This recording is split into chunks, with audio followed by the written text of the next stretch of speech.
ويا ذا قوة المتين ويا رحيم المساكين ويا أرحم الراحمين ويا سلام سلمنا والمسلمين بجاه سيد المرسلين وصلى الله على سيدنا محمد وعلى آله وصحبه وسلم والحمد لله رب العالمين. اللهم إنا نسألك رضاك والجنة ونعوذ بك من سخطك والنار. اللهم إنا نسألك رضاك والجنة ونعوذ بك من سخطك والنار. اللهم إنا نسألك رضاك والجنة ونعوذ بك من سخطك والنار. بسم الله الرحمن الرحيم. الحمد لله نحمده ونستعينه ونعوذ بالله من شرور أنفسنا من سيئات أعمالنا. من يهد الله فلا مضل له ومن يضلل فلا هادي له.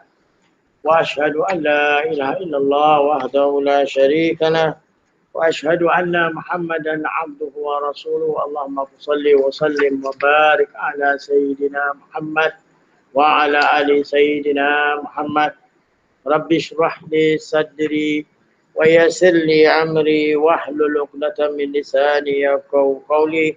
وصلى الله على سيدنا محمد والحمد لله رب العالمين. السلام عليكم ورحمة الله تعالى وبركاته. وعليكم السلام ورحمة الله وبركاته. Alhamdulillah, we'll continue with the book of Minhajul Abideen about the reality of hastiness. Now, hastiness is again is instinct present in the heart which urge a man to do something without thinking.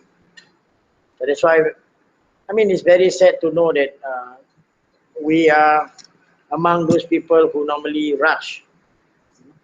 So according to Islam, if hasty is an instinct that present in the heart which urge a man to do something without thinking about the result. In opposition to it, it is the instinct, as mentioned there, slow action, that is doing something with patience and due consideration. I mean, it's very fortunate. I mean, it's really sad that we didn't take that seriously, isn't it? In most of our ibadah, you know, I don't know why we want to rush. What is it? Who's looking and this and that. And although in Islam, as you know, that we are allowed to,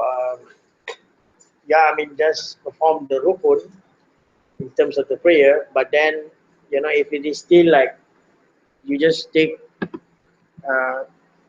if you just rush, then you will find that you will lose the presence of our heart. What's the Arabic word? Under slow action apa tu? Anaat. Slow action. So doing something with patience and due consideration. So this is an instinct which promotes the habit of working with a slow pace after taking into consideration all the pros and cons of an issue. I mean, like I said just now, we are allowed to do unless, again, you know, due to because of work commitment, you know, if you have to rush, but you cannot go until your heart is not there, you know, and your praying is like just a bodily movement, and the reward is of course different. That's why you are required to be doing slow, the pace after taking into consideration the pros and cons of an issue. So there is another term which is known as tawqif. Tawqif from the word waqaf. This is tawqif, means is to pause. So it's opposite term from ta'asif, you know, to act recklessly. So tawqif and ana'at are almost synonymous term, like ajalat and ta'asaf are also synonymous. Yeah. So here Imam Ghazali said, my Sheikh has pointed out a difference between tawqif and anat. He rahimullah alayh, has said that tawfiq, tawqif means doing something after due thought and consideration. You do something with due thought and consideration. That is what tawqif means. Like you read the Quran, that's why they have the harakat, they have the sakta, and this is what is aligned to what we are learning now. So that to observe moderateness and patience after having started some work is known as anaat. So to create this anaat in the heart, it is necessary that man should visualize the harm and vices of hastiness and regret resulting from his haste. So you need to understand, well, it's just like, being a school teacher. Like if you prefer your student to finish the homework, or do you hurry them, or do you think that it's best that they take your own sweet time? You can imagine, if you are a human being, you can do that. You can have that patience. But why can't you be patient with Allah Taala? Because it's even more important, isn't it? We need to understand that, as we know, in Islam, Allah has made it very clear, فَمَنْ يَعْمَلْ مِثْقَالَ ذَرَّةٍ خَيْرًا يَرَهُ. And the good deeds that we do, as small as a mustard seed, we are accountable for. So that's why it's best that we should be very careful, or rather to be more observant of this moderateness. So this is expected to promote the habit of moderateness and perseverance, and banish the habit of haste and hurry, if you exercise that. Any question about this before we move on to the reality of pride? So, we have tawqif, we have anaat. Tawqif, based on this, it is one where we think about it first, but it's not one where we think too long. So it's like maybe we think enough to make a sound decision. Then after we make that decision, then we practice anaat, where we then take more time to really go through the process and things like that. Because when I was reading this, I was thinking, if, like, especially in Singapore, if we take the approach of anaat, where we look at all the pros and cons, this and that, it's not that practical, because Singapore is very fast paced. So that's one of the things I was Okay, thinking about. okay. What you can do, I mean, fast pace in terms of work, Alhamdulillah, you can do so. But in terms of ibadah, you cannot, you should not, because if you were to see the difference, when you talk about earning of the reward, you cannot be comparing. It's beyond comparison, isn't it? So that is what it means by looking at the pros and cons. Because the problem with us, remember the challenge that even for people like myself, is to allazina yu'minuna bil ghaib, to be able to believe in the unseen. Because whatever is promised by Allah Ta'ala is unseen. As I was mentioning in my other classes, that an example, like we can be a law-abiding citizen simply because of, although if you were to do a check, most of us actually daily, we committed crime, isn't it? It's just that we don't get caught, right? Even knowing that we knew where is the prison are, we knew the penalty, right? Despite of all that, we still commit crime. We do commit crime without get caught. So in Islam, in order to have that kind of same excellent feeling, you must always be remembering that there is kiraman katibin. There is rakib and atid, observing every move, whatever that you make. So particularly when you are doing the prayer, and as you know, what is demand by Islam, again, it's very minimal. If you were to justify what is being mentioned here, the most, if you were to follow what is being stated here, I think the most you will utilize about 10 minutes if you're talking about the timing. You will be, extra, if you're extra cautious in the prayer, in the way how you read and this and that, right? But again, the beauty of Islam, if you think that you have exceeded the time limit given to you by your respected employer, in order for when you want to be exercising, just pay back. Meaning, if you think you are not being fair to Allah, after you do your fardu, if you think you are not happy, we can pay back. No, your daily your job. Employer time. Pay back. So maybe we overtime a little bit, that kind of thing. Then you won't feel the guilt. If you fear that employer of yours has been fair to you, but you are taking advantage due to, because of you felt that. Actually, the problem with us Muslims is we can't see the two benefits, right, David? Can you see the difference between the two or not? I mean, here you have your employer giving you salary, yes, right? You see that for $5,000 a month, but do you see the reward that what Allah has for you? If you were to compare the two, you shouldn't be haste, isn't it? Because it's beyond comparison.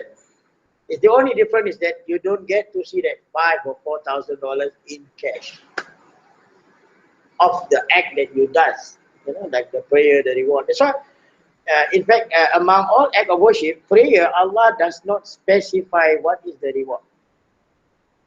But you will find that there are mentioning like fasting, there's a reward.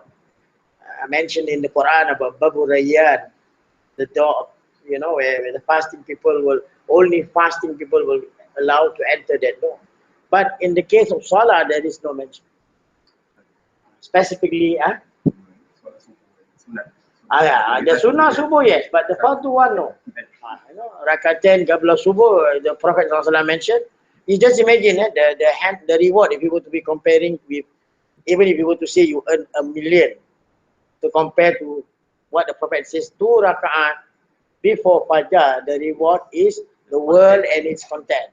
Wow, that 1 million is nowhere to be compared, if you want to compare. So that is only the Sunnah prayer, yet the Fardu.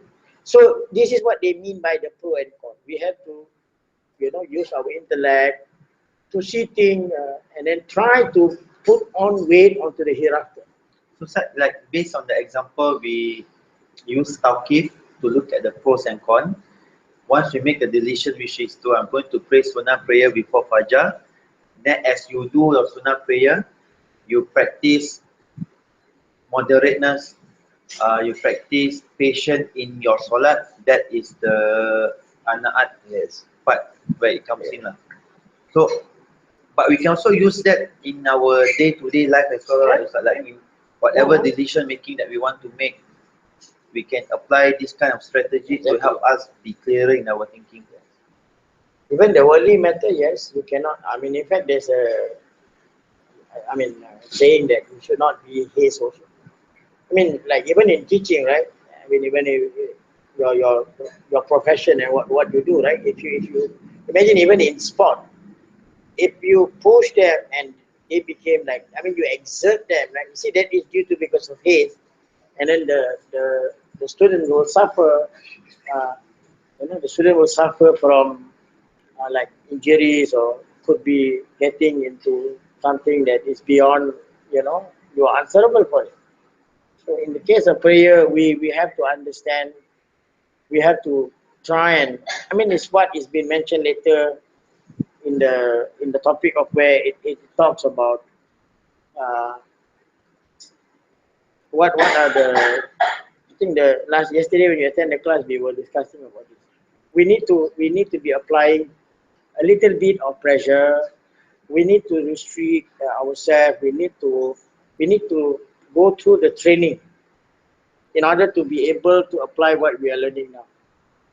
What are the permissible things that we cannot go overboard with that thing? Right. If not, otherwise you don't expect that there will be change. Remember, change is only can be done by you and Allah. No one else. That has been made clear. It's a question of you want or you don't want. You want, right? I One. I've been quarreling with so many of some of my students, even my own family.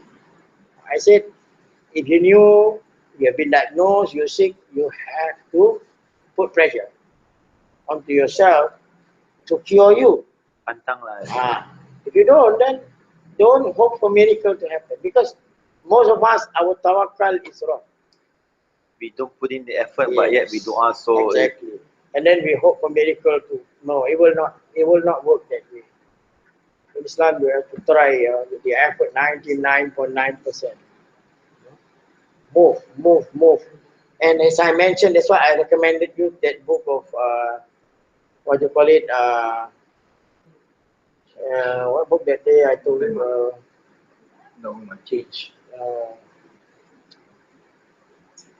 I forgot the book. It's taken by Ideal Media Corp. They borrowed it. It's a very good book. It talks about cureness. They go relate with Tawheed. Huh? Zadul Ma'ad. Remember I asked you to get that book? I got a soft copy of that. Alhamdulillah, you should read. You see what it says there. It is about even if you were to apply the prophetic medication or rather on how he have given us a guideline. So what the scholars reveal there, it is not in terms of the application, it's the connection between you and Allah. If your connection between you and Allah is close, then you can just be maybe taking some like Arabic gum, it cure you 100%. See, first is the Tawheed. You must remember, substance is just the cause. Cause of all cause. Yes. Still Allah is the one that is. So this is where we need to go, broaden our understanding in terms of when you talk about. If you have applied that, you don't need to be worrying about, whether you should be, that you will KO or okay lah. It's a question of the effort has been put in. You will definitely be, 100% cure. Because it's Allah who make the decision. So here, that's why to create this anat in our heart, it is necessary that we should visualize. As I mentioned just now, we can visualize the harm and the vices, isn't it, of us being haste, which means what you visualize there will be like you knew that the reward all has been minus because you are not doing willingly, submissively, as I was mentioning yesterday. Because submissive, the usage of English term is very, very dangerous. That's why sometimes you must find, someone that so-called the Arabic is there, for them to give you the other, because it's multiple meanings, right? That's why this book, I choose this book because it uses some of the Arabic terms, so that we can go deeper for us to understand. So if you visualize the harm, then as again you have cited again in the study of hadith, like in the book of Riyadus Salihin, it has been mentioned that many of us pray where Allah will throw whatever, the prayer that we done back to our feet. So this is what it's referring to here. Meaning you refuse to be looking at the pros and cons. As long as you think that you pray, Ajamas, you think that's it? Clear? What do you think? Don't you want to be thinking? So if you were to be thinking of the pro and con, that will help you to change. Because you can see, hey, how come I've been studying with this Ustadz for 7 years? Because I'm still the same person. Cannot be. Because, right. If you look at the Prophet Sallallahu Alaihi Wasallam, that's why the companion, and during their time, during their era, there is no issue. No issue. Again, you read Dr. Bilal's book. It was until the declination of the Abbasid dynasty, and that's where everything goes chaos. Because the molding cannot be molded already up to that standard. And that's why the Yamanis still try to sustain that. They have the halakha system. Because they want to, they are more into molding rather than just disseminating the message, just passing down the knowledge. Whether you become alim or alom, that is your problem. You know, they don't care. But if you are you know the guilt in yourself that being a teacher is not something that is again very easy. The murshid exercise. Yeah. So if you want to be a murshid, then you have to try and push your student until they have achieved something. Yes, yes. Inshallah, inshallah.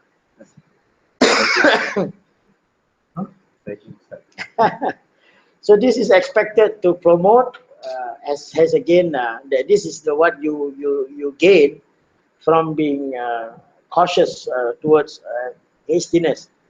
It will promote a habit of moderateness and perseverance, and then banish the habit of haste and hurry. So you will be more calm. There's nothing to rush. When it comes to ibadah lah, right? But be practical lah. Yesterday, somebody came from somewhere into my class. One of the students' brother.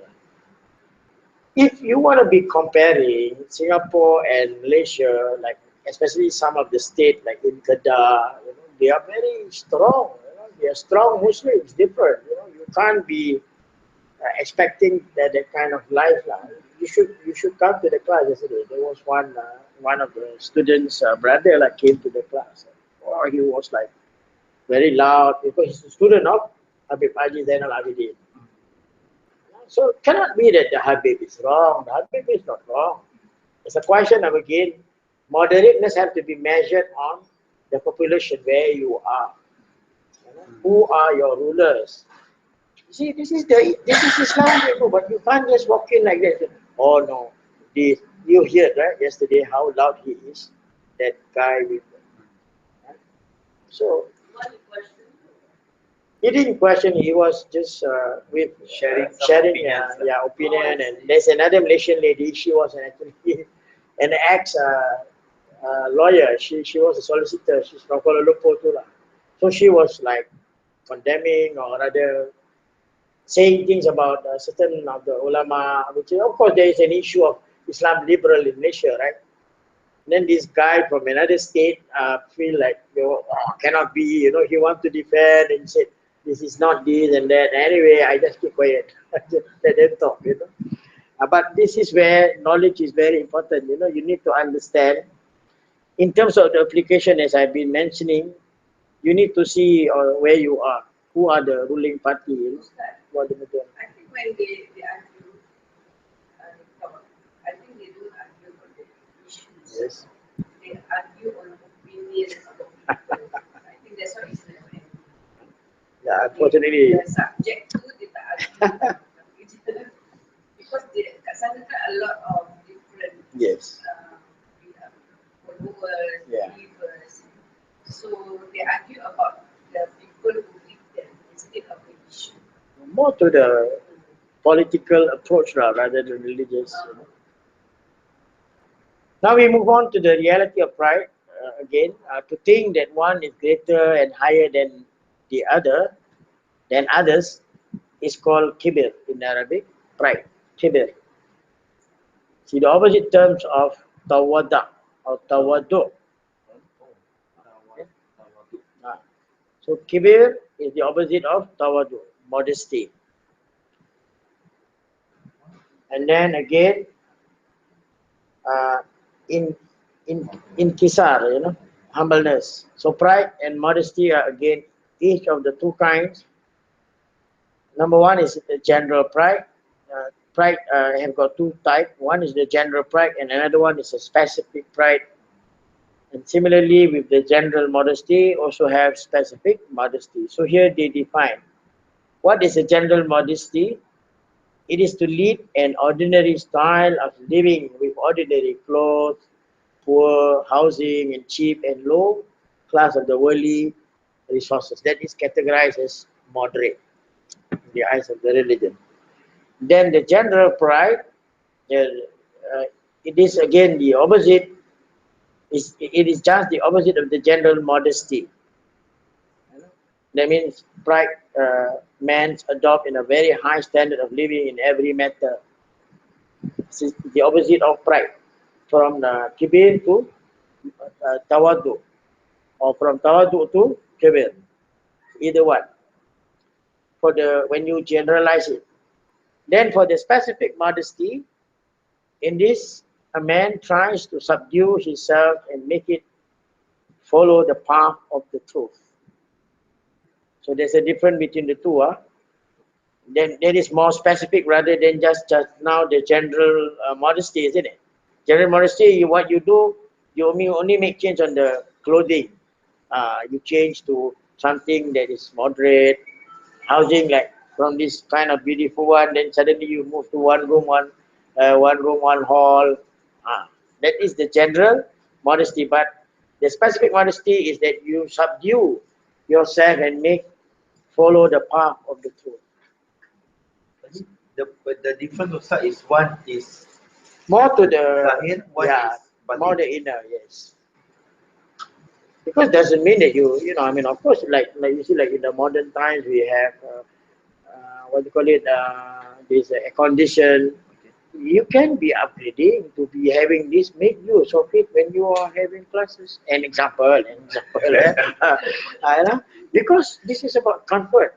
This is about being modest, but the modest is not going, out of the context. Because we need all these things for the purpose of what? One purpose is to get close to Allah. To get close to Allah. So we use the technology given to us by Allah. But unfortunately, we abuse in many situations. It's the other way around. When you are praying, you don't want to be switching on the aircon. You want to be having the heat and this and that. Tak salah Ustaz. I mean, It's not wrong. It's not wrong. It's about not appreciate. See, in Islam, according to the Quran, let's say you have nice clothing, if you do not want to show, Allah doesn't like. If you don't want to show it, to who Ustaz? To people or to Allah? When to Allah, to Allah, we are holding what they call it, the sustenance given to us by Allah. Remember the Quran that says about wala sawfa yu'tika rabbuka, from that chapter where it is mentioned. Kan, wala sawfa yu'tika rabbuka fatarda. What chapter is that? Alam yajidka yatiman fa'awa. That means waduha, right? Is it waduha? So from that verse, you will find that there's a mention of whatever Allah gave us. We need to show. Doesn't mean show off. Meaning, like, by us wearing, we are thanking Allah. We are wearing nice clothing. We are thanking Him for the material that He has provided us. But not up to the extent, hey, you know how much is my jubah? Compared to yours? show you off need to either you show off to people or you kind of appreciate what Allah gives you by wearing it. So, for example, if my mother give me what expensive saucer, teacup, whatever, if I use that to serve, to tell her, hey, I appreciate you give me all these things, I serve you with this, that's okay. So it's along that concept. Correct. But But normally you will find that we interpret like if you were to be wearing something nice, right, it's like you are show off. No. If your intention is showing off, then it becomes real. Nak kena tengok tempat. Yeah, of course. But I mean, actually, it's more to when you're presenting yourself to Allah. It's like if you have uniforms, right? You know, right? If you're in front of your officers, you must put on your cap. It must be full uniform. Cannot be half cap. I mean, cannot be half uniform. So is it the same like they say Friday prayers you should wear your best clothes? Yes. So It is still at large in most Arab countries. If you go to most of the Arab countries on Friday, it's like Malaysia lah. You know, they put on songket, baju kurung, and Malaysia is yeah, yeah, they do that lah. But yeah, it's like really, it's actually, it's like, I mean, we are a celebration lah. Actually, we should be very proud lah. We should dress up, in other words lah. But like macam the woman with the also exactly. Exactly. That's what I meant. Kan? Isn't it? You see, that is the way you are thanking Allah. You boast with what Allah gave you. You find that it's very happy. I'm presenting myself before Allah with new telekop, not the crumpled one, not white to become yellow, and so on and so forth. So it is very important because in Islam, Jago, it talks about mannerism. Mannerism is about if you got no adab with Allah, although Allah doesn't demand that Tapi you. kuranglah nak katakan dia punya Kan, I mean, reward. we are not appreciating Allah. Tapi Ustaz, ada orang cakap kalau kita pakai tepung lawa-lawa di masjid, dia cakap pelapung kita tu akan distract orang. Distract. Oh, yeah, of course lah. I mean, I guess if you are going out of the house, jangan lah. I mean, Jangan daripada rumah of kita course pakai kat kan. rumah lah kat sana. Ah. Tapi sometimes tepung tu color.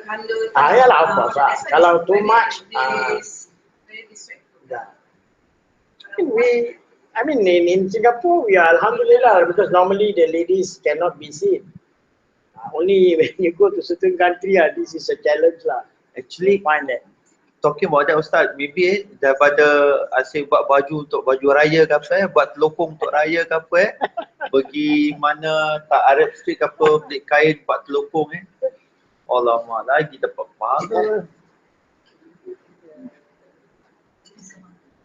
Okay, betul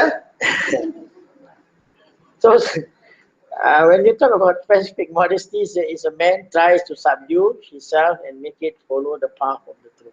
That is modesty in terms of the the tawadu. The specific tawadu will be that one. Then the general tawadu will be the first one. That is just the clothing lah. Then pride, the specific pride will be in this man. In this, a man leave himself free to do whatever he likes. See, very dangerous lah. In other words, he doesn't like rules. So this is a sin. You're not free. All of us, we are not free.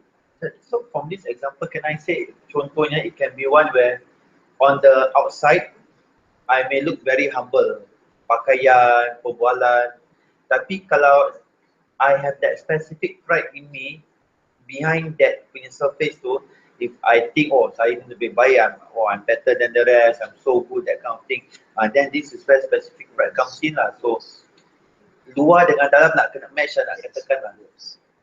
More to the inner rather than the outer lah. Because Prophet Sallallahu Alaihi Wasallam already stressed that. And if the inner is right, the outer will follow. If the inner is wrong, the outer will not. The outer normally you can fashion it lah. In other words, but the heart is very hard. Very hard to fashion the heart. So that's why the way to stabilize this general pride, a general modesty, is that man should remember his reality. Go back to the basic. His birth, then to also remember the common of the time of death. So this is how you counter-react towards yourself to behave in accordance to what the religion wants. So this is what they meant by following the Quran and Sunnah. And then come with that is the statement of a saint where he says, "Aulaka nafatan, mizratan, wa akhirka." As what you were saying just now, it is your origin that you were dirty drop of semen, and in the end you will become filthy crayon. During these two stages, you are carrying in your body dirt and filth. If we can think in that manner, that's why the book I also recommended you before, Al-Ubudiyah, it will, you see, very hard for you to be humble. You're young, pretty, and then people say, "Oh, I didn't know that you're married. You look like 18 years old lady lah. Oh, you're so flattered, that kind of thing, This is where you're going to go. Something is going to happen to you, If you were to think of that, then you see, no lah. You look yourself in the mirror, then you know that, so scary that we are coming up from this filthy Then we will end again like some meat that no one wants. The body become dirty and filthy. So the way to stabilize ourselves from this specific modesty is that a man should remember the fate, the punishment of those who insist on disobedience and wrongdoing. You need to remember that. And this is where, as I said, the importance of us knowing jinayat. Do you know Ajamas? Jinayat. Most of us are not exposed, right? We must study, Criminal Ah, law. yeah. I mean, in the governmental term will be what? CPC, yeah. Criminal jinayat. From the word jinayat. So it comes from an Arabic word. Yes, jinayat is jinayat. Jinayat in the Arabic. It's an Arabic word, of course. Malay borrow a lot of Arabic words, Chinese words, and all others. They have many borrow words. If you study the origin of the Malays, that's why they create Jawi. They create the writing Jawi is because of that. So that at least they can be still close within the parameter of what is known as Islam. But by us knowing the jinayat, it will help us to be looking after ourselves. You want to go to hell or not, Ajamas? You don't want, right? So you need to study what will cause you to be in hell. Then you also know that, you see, like now you all are very fortunate, you still have a mother. I tell you, she is testing your patience to bring you to hell just because of she live long, that is testing your patience. But she is actually again your passport to paradise. You must always be thinking like, oh, it's not going to be long, I have to bear with whatever, her shouting, her, being temperamental and this and that. It's not going to be long. If you think in that way, then you will find that you will be very calm. You are able to accept, you understand. Otherwise, I can tell you, say, hey, why this old man does that, this old lady doesn't want to die. Alama, it's really a burden for you. It's the Your part heart. that Tawqif and the Yeah. anak, Yeah. think. Your heart will speak, very scary to know this. But while they are alive, we do not know how to appreciate. But when they are dead, then you see like, tahlil, tahlil, mahlil, it's of no use. It's of no use. See, people doesn't understand this thing. It's during the lifetime of that person is where we should take advantage, not when the person is dead. Because there is no guarantee. It may reach, it may not. Allah may allow, or Allah may not allow. So we have to take the privilege. Especially like for her, her mother got 3 daughters. Wow. For you all, oh, how many daughters? How many daughters? 6. MashaAllah. She always asks for the children to No, it's like, nanti dia tanya siapa datang, kenapa kita lama tak datang. Then I will start calling them. when the Prophet say like, if you have 3 daughters, you raise the daughter until they all get married, the mother gets Jannah. That means it's not easy to raise a daughter.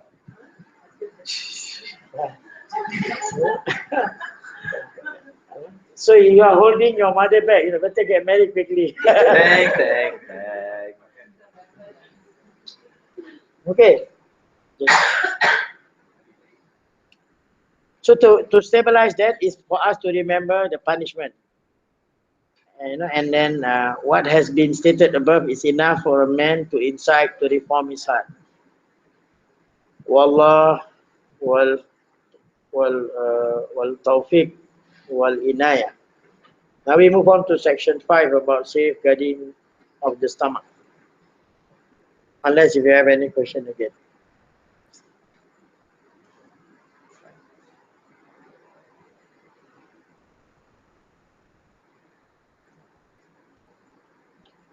If not, then safeguarding of the stomach here, a man walking on the path of worship.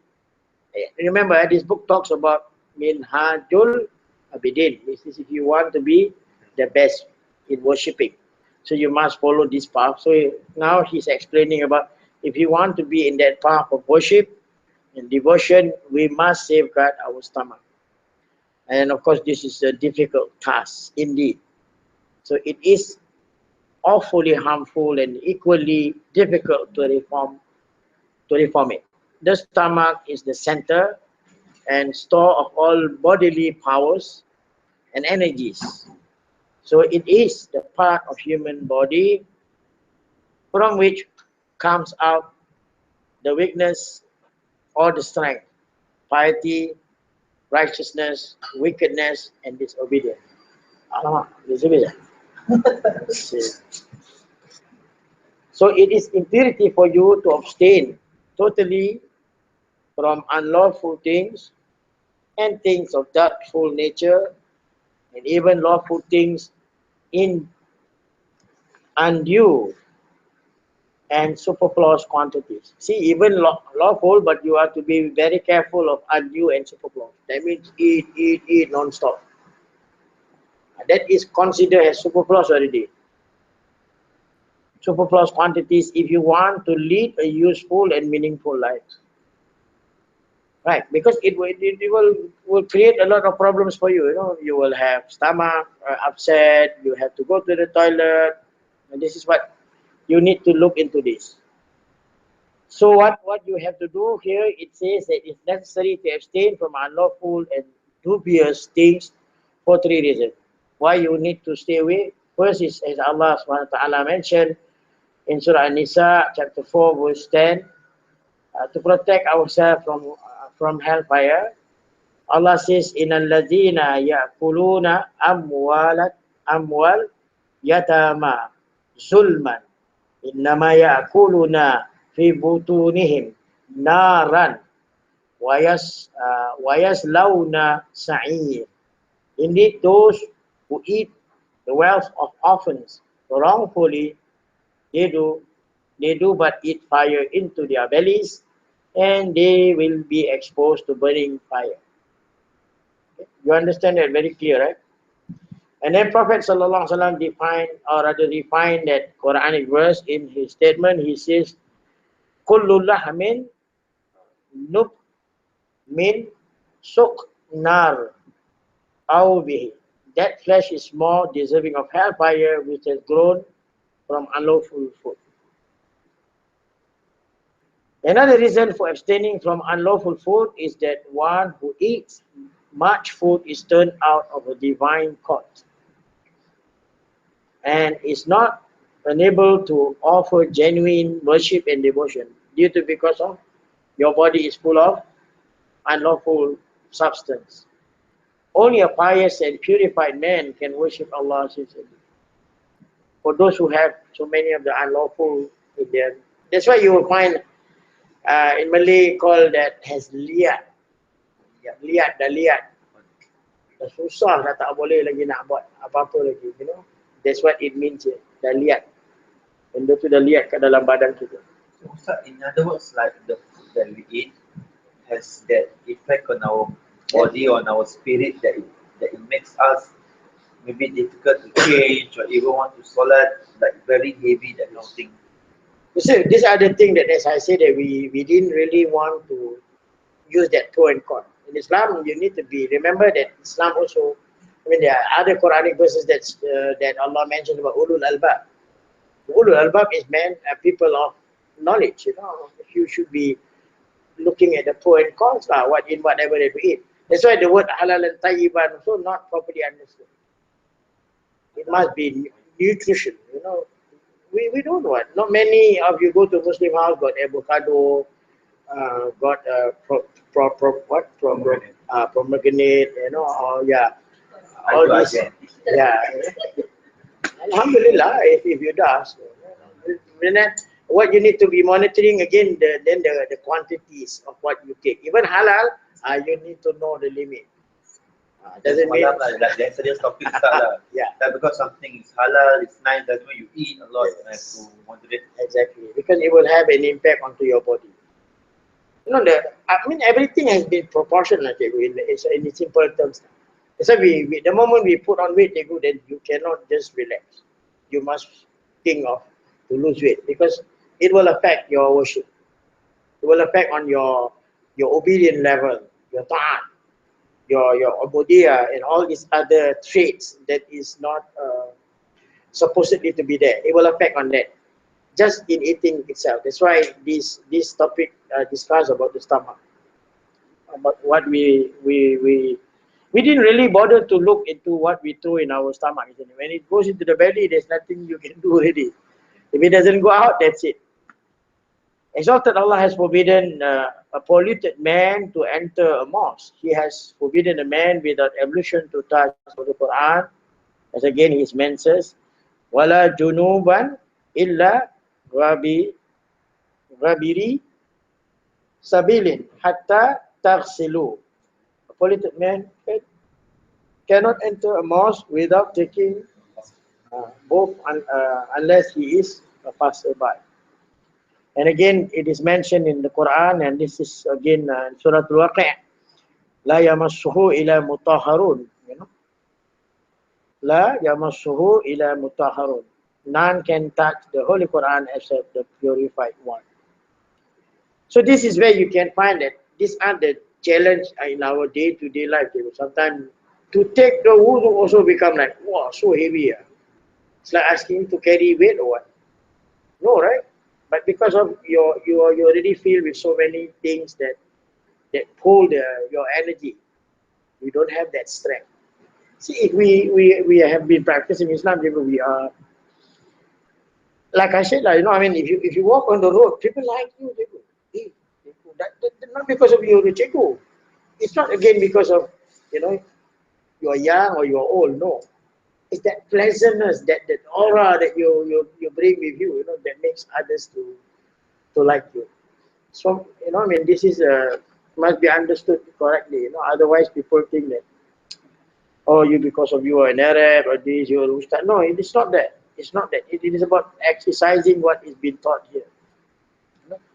So here it says, look here, a polluted man is forbidden to enter mosque, and a man without ablution has been forbidden to touch the Holy Quran. How can then that man enter a mosque who is polluted in the with filth and unlawful and doubtful things, like ill-gotten income? This is even worse now. How can such a man claim to serve Allah, to get pleasure from his remembrance of Allah? He cannot be, you know, unable to indulge in such righteous act. Here, Manar Dari Rahimullah Allah has said, obedient devotion is a priceless treasure home. Its key is dua. Its thief are lawfully earned sustenance. How can the lock of the door be opened with the key which has no thief? None can get access to the treasure unless the door is open. So obedient devotion is also not possible without lawful sustenance. So the earlier days, our parents, you know, would rather just be a driver or gardener because they want to earn a very lawful thing. So today is almost very difficult for us to be able to choose. And that is the reason why if you cannot, then you have no choice to migrate. You know? Tak ada. So thirdly, not only is the eater of the unlawful money deprived of good deed, but if he ever happens to do some good deed, again it's not accepted. See the impact. You have already earned from an unlawful money, then you are also deprived of the good deeds. You know, like example, if you were to be doing something good, Allah will not accept. So the dua also Allah will not listen to you. But it's throws back onto the person's face. Throw back, is it? Is that the right word? Thrust back onto the person's face. So the labor and the effort of such person is offering worship and devotion go waste. You know, it's very sad. The Holy Prophet ﷺ has said here, "Kaman kaiman." You know, beautifully, see, come. He said, how many? Min kaiman, men there are who live, who keep vigil in the night prayer, but they get nothing from this except waking in the night. Just wake up, only relax, but you don't get anything. Similarly, also, how many, that he mentioned again. This is very common in Ramadan. Normally we read these hadiths. Kam min sa'imun laisa lahu min salihah. How many fasting person there are who get nothing from their fasting except hunger and thirst. So here Ibn Abbas radiallahu anhum has said, La yakbullahu ta'ala salawat al-imra'ah fi jawfil haramun. A result that Allah does not accept the prayer of that person who has eaten in his belly unlawful food. So here, Cikgu, if we summarize, you will find that Allah doesn't demand much. Those are the basic things that you should look. Then you look after your prayer, inshallah. You have nothing to worry. As regard the question of using lawful income in a quantity, like this morning I was attending to some case, one of our students, I don't want to mention him. I get very upset with her knowing that her mother was sick. So I came and read whatever that I can. And the daughter, she's the only daughter. I told her, I said, you shouldn't be working. You have to look after your mother. I said, if you have problems, you don't have money to eat, you let me know. If I can go and help you to find money, I will do so. Your mother is alone at home. How can you just go to work and leave her? What happens if anything happens to her? You're going to regret for your life. How much can you earn, and what are you going to do with that money? Can that bring your mother back to her feet? No, right? So I said, you attend to her until, if she can be cured, she can be cured. If she cannot be cured, it's the two of them only to do. So this is the problem with our community. So, but if you talk about in terms of curing, taking care, hospitalization, doctors and whatever, I mean, we do need money. Money is a source of facilitation for us, and money comes from us working. So how I mean, we are very fortunate. I think in the context of our society, we can get help from CDC. We can get help from the body that, from my own experience that I attend to cases like that. You channel them accordingly. I'm not saying that we are depending on them, but situation doesn't allow us to move. We are in a situation whereby we need help. So we have the social welfare here in Singapore. We shouldn't be ashamed of reaching out to them. Yeah, there are many bodies. I think they have even advertised in Berita Harian, the Family Service Center all over the island. Right? They have advertised it. Is that the mother is she from Europe? Sorry? The mother is sick, is she from Europe? Actually, don't know. She was saying that the mother is being possessed. So I went down, and I'm not into that field, but I do my best. Towards the end of when I recite, then she beginning to challenge me. So through my observation, it could be some spiritual thing because the mother has been sick, bedridden. I mean, bedridden is a sense that she doesn't wake up, she doesn't do obligatory thing because the doctor is not there to help her. It's very dangerous for her to be moving on her own. She fell and this and that, there will be an issue. So I told her, I said, I mean, if you still have some saving when your mother is sick, you should not be working, you should be looking after, because you are answerable for your mother. But in that context, Ustaz, tak tahu lah, just because from practical point of view, it is, to be honest, okay, this one is not to say money is the cause of all cause, definitely not, but in our world, money facilitates certain things. So, especially in Singapore, it is very difficult to not work in that sense. So I was thinking maybe the failure here is not really that she's working, but rather there is no family support. In that sense, maybe as a society, or maybe as a family first, and then as a society, when there isn't that support, then I don't know. I mean, maybe that's a bigger failure, Ustaz. Yeah, I mean, unfortunately, of course,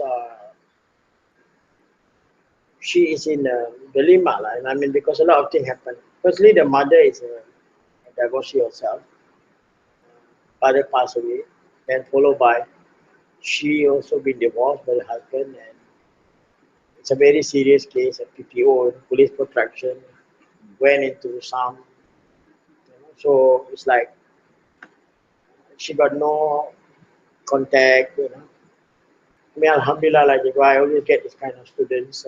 So you know, I have to attend to them. I do what is within my capacity. But I'm just making you. I mean, we are in these lessons of sometimes when you are caught in a situation like, unless again like in your case, like your grandmother has, I mean, they can afford to have maid. So she was very fortunate. After that, immediately my other student offer maid. So I called her back and said, okay, okay, you don't have to resign. My other student will be providing his maid to assist you in the meantime when your mother is still bedridden, so you can continue your work to find the money to support her, buy medication, and after that, I think life should be back to normal. I mean, women are very pitiful, Jebu. I mean, if you understand the Prophet Sallallahu Alaihi Wasallam is very worried about these women. Once they come to that, they come to age, and there's no one there to support them. And this is in the Quran, Jebu. If you understand Arabic again, every Friday we have been reminded. And, Allah mentioned about yatama, wal masakin, ibn qurba. This is talking about divorcee is mentioned there. A group of people That is we are answerable to this group of people. this reminds me of the hadith about the ummah is like one body, one part is hurting. If you don't feel the other, then it's like you are not really a Muslim in that sense. Exactly. So normally, for us, Ustad, they know Ustad got connection, got the network. So Ustad have to take their responsibility. Sometimes I will attend to them, but if it's a lady, it's a bit difficult for me. Sometimes I need to bring someone with me. If it is a man, it's no issue. I used to be going to Pergas and carry everything and send one, so send to their home. And it's not like, it's very pain the hand. You need a trolley to bring all these things. But this, I mean, if no one wants to do this, then who they do? Then we don't want to be losing reward in the hereafter. Otherwise we will lose reward. So that's why here it's been mentioned. Be careful. We can be doing so many of these because many of us understood wara has like you'll be praying non-stop. But we're actually that you're not doing these all other things that's mentioned. Right? Then it will, as you can see down here, that it will become something that is, you know, is something that will not give you much of a reward. So as regard the questions of using lawful income in a quantity more than barely necessary, then it also uh, very harmful for the servant in general and for the devotees in particular. By pondering over the matter, I have discovered the vices in this. So Imam Ghazali mentioned, number one, by eating more than necessary, even lawful income, the heart becomes hard. This is normally where you hear people will say that, they become very mean. They say that the heart become very hard because of this. Once, even if it is like you exceed the limit set by the religion, even it is lawful, it will make your heart becomes hard and the light will disappear. Nur, the nur is not there. See, the nur is not there. And again, the Prophet ﷺ mentioned here, do not bring death on your heart by gluttony. Gluttony has the heart dies like a cultivated field when the irrigation is more than necessary. See, that's why the Malay call it siraman rohani lah. If you have water becomes like too much on the heart, or today we call it water retention. For those who are suffering, you can get rid of that physical water, but you didn't know that actually your heart is filled with other things that covered. So some past saints have illustrated this truth by saying that the stomach below the heart is like a boiling kettle below the heat. The vapor of the stomach rise up to the heart and spoil it. Second, excessive eating again instigate the limbs with mischief and wrongdoing, which in turn urge man to evil and shameless act. This is again very true, isn't it? As this creates pride in the heart and instigate the eyes to cast sinful glance, the ears becomes fond of hearing objectionable talks, the tongue is prepared to speak nonsense, the private part desire to their lust, and the leg ready to proceed to the place of sin. On the other hand, if man eats a little less, then his hunger and all these limbs of the body remain calm and quiet and are not incited to sin and vices, nor are they glad to see this vicious sin. Here, Al-Imam Abu Ja'far radiallahu anhu has said, which means the stomach is such a limb of the body that when it is kept hungry, the other limbs of the body remain satisfied. You can do that. I mean, you can see that very clearly during Ramadan, isn't it? It becomes calm and quiet because no food. They do not demand anything that is evil and vicious. But when the stomach is kept fully satisfied, then other limbs become hungry and call for sinful act. So in short, the right or wrong of a man's action and thoughts depends on the quality of man's food. If he takes forbidden food, it will result in sin and vices. Excessive eating will increase nonsense and useless actions times. So this food is like seed, and all the action and thoughts of men are like plant. Then excessive eating and drinking again lead to reduction in knowledge. Can you imagine?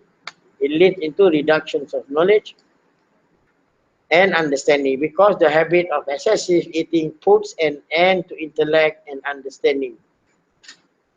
So these are all research done by them. So here Adharani said, if you want that all your needs of the world and the hereafter be granted, then try for that with an empty stomach. You remember in Dr. Abdul Qadir Pesantren, see what they eat? See, this is the reason, you see. This is to prepare, and yet you find that it's a failure in modern context. It's a failure because they know what is money. They know that when they become an ustad, they will earn a lot. So that will make them just go through the perseverance for a while until they graduated, then the mind get corrupted. Because the environmental it's pulling them. So it's almost like it's not going to work. So you have a lot of corrupted scholars because of they are thinking of this. They are thinking of wanting to eat good. That's why I try to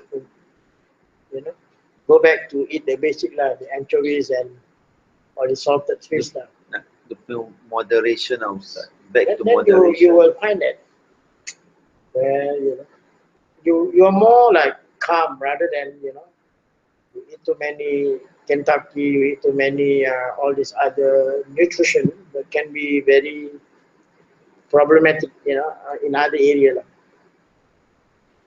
So this is because of the excessive makes the mind and the intellect dull. So this fact is known to every experienced person. Fourthly, there is considerable reduction in the act of worship and devotion on account of excessive eating. So this places a burden on the mind and all other senses, causes sleepiness in the eyes, the limbs of the body becomes lax, and despite his effort, man is not able to perform anything. He is seen lying here and there, lethargic and listless. Again, here the Arabic proverb says, "Iza kunta batan fa'ad nafsak zaman." If you are an excessive eater, then count yourself as the ground, unable to do anything except lying down.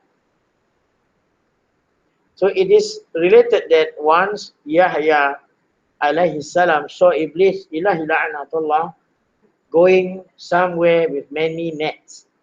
Then he alayhi salam asked Iblis about that. Then he replied saying, these are nets of luxuries and lust to trap men. Then Yahya alayhi salam asked if there was any net for him. Then Iblis replied in the negative saying, only once I spread my net for you when you had eaten your fill, and as a result, it became difficult for you to get up for your prayer. Hearing this, Yahya alayhi salam said to himself, by Allah, I shall never eat my fill in the future. To this, Iblis ilahi la'natullah replied, I too shall not tell anyone this secret. So now consider that this is the condition of personality who ate his fill only once in his life. Can a person take to worship who never remain hungry even once in his life? So here Sufyan al-Suri rahimahullah alayhi has said, worship is an art which can be learned in privacy and seclusion by remaining hungry.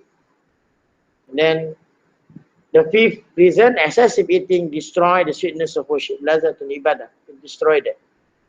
As again said by Sayyidina Abu Bakr as-Siddiq radiallahu anhum, I never ate my fill since I embraced Islam in order to enjoy the sweetness of my Lord worship. Nor did I drink water to my fill in my fondness to meet my Lord. So these qualities belong to person possessing spiritual insight, and Abu Bakr as-Siddiq radiallahu anhum is also one of them. The Holy Prophet ﷺ referred to this quality of Abu Bakr as-Siddiq when he ﷺ says, in his saying, which means Abu Bakr is not superior to you because of fasting and prayer. It is a secret quality in his heart that has bestowed upon him his superiority, meaning his willingness of doing all the heavy thing. Then Ad-Darani rahimahullah also said, my worship is sweetest when my belly stick to my back. That means when I'm hungry. Wallahu a'lam, I think we stop here. So any question? It is what they say, Ustaz, you are what you eat. So I think this particular part of the book really shows that you want to be a good person. You have to really take care of not only what you eat, how you eat, how much you eat, when you eat, and those kind of things. See, we have, as I said just now, applied accordingly to what we have studied. Right? Cannot be that people are not attracted to us. Cannot be. Right? We have neighbors, we have friends, right? Especially non-Muslims. They are able to see us. Normally, it will move them in a manner. If we have really applied and build that strength in us, it will move them. It doesn't have, you don't actually have to be talking to them. Our action can already be seen, and there's some things that is showing to them and say that we are unlike what they think. I don't know. I mean, we intermingle with people, isn't it? It cannot be that it doesn't move anyone, is it? I'm sure there are. I mean, if you were talking about, I'm not talking about friends, I'm talking in general. It definitely will touch or move someone. I mean, it has to be, of course, gradually. I mean, it may not be like in 1 or 2 days. Because sometimes people have no interest. If you are too religious, See, the moderation needs to be there, right? I think sometimes you don't. I mean, you don't have to even talk about religion. Exactly. Like that's why you always say, Rasulullah SAW always lead by example, and it's always in matters that are like day to day, being nice to your neighbors, being polite, kind, generous. It's a question of you need to be having that understanding, isn't it? If once you understand, you apply. Then you will find that even like, especially you're coming into a new area, you will find that you bump into anybody that is on the leave. People want to start sometimes, they will. But actually in Islam, we are taught by Prophet Muhammad SAW, we should start. When you bump into anybody, right, say your salam first before they say salam to you. And this is the The beauty. person who is going in. Ustaz, there's many times I encounter like whenever I encounter them anywhere, they smile. I always smile. You don't smile back, is it? You don't smile back to them. I do. What I'm saying is like it's always a smile. That's The least that you can be doing to another Muslim sister is just to smile. I don't do that to men. You can, but yeah, it's not the cheeky smile lah. Dia tak ada lah. Kalau kita ikhlas, tak ada lah. Takkan lelaki tu biol sangat kan tak nampak. They can't, don't tell me that they can't. Tak ada kalau pas driver, kalau di sana saya gitulah. Tapi kalau macam, I see sometimes depends on the face of the guy lah. Yeah.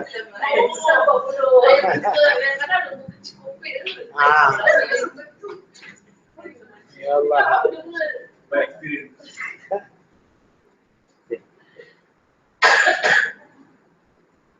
Any other question?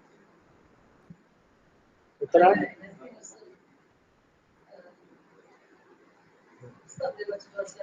Boleh. Untuk alfa dengan Oh, Masya Allah. Masuk hospital. Ya, Masya Allah. Abdomen lengkap doktor rumah.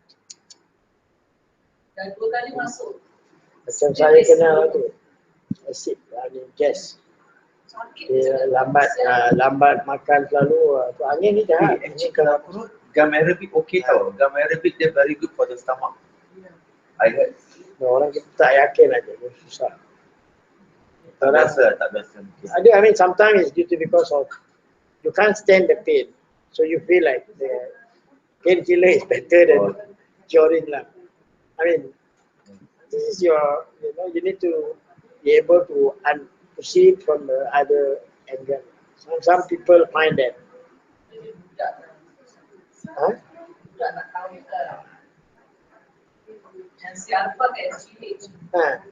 The preparation for dialysis. Kena juga. Lamla dah pergi haji pun. Allah have selected her. And to give her more, to elevate her status. Sickness is not something bad, but of course, please don't ask for sickness lah. Sickness is, to elevate your status, because so far when you are fit, you are able to. So Allah put you at sick and He wants to see whether you strive or not. If you strive, then you see the reward is double. But if you cannot, then according to Dr. Abdul Qadir Al-Habshi, if you have been practicing, you will still be rewarded. If you've been praying, it is still be recorded that you pray, although you are bedridden. You don't have that strength, and so on. So this is why it's very important when we are still able to move, do as much as you can, so that it will help us when we are bedridden. Hopefully, we don't even have to be bedridden lah. Once you fall sick and that's it. Assalamualaikum warahmatullahi wabarakatuh. You go back straight rather than bedridden. But bedridden is, as what the Prophet mentioned, is cleansing. It's cleansing of all the major things. And I have come across where sometimes when you carry the beer, it's like as light as a feathers. Can you imagine? The person can be very huge, but then the beer is so light. Sometimes can be so thin, but it's like carrying 10 tons of don't know what. wahana. So carrying the beer, you're able to, I mean, it is not to gauge that whether that person is really bad or good, but more or less you will see that it is in line with what has been mentioned by the Prophet. It's Allah's secret, He won't share with us. Sometimes I also hear people that kalau orang meninggal dia always say, wah dia ni berapa seorang kalau baik yang meninggal this day, itu day, you know. They always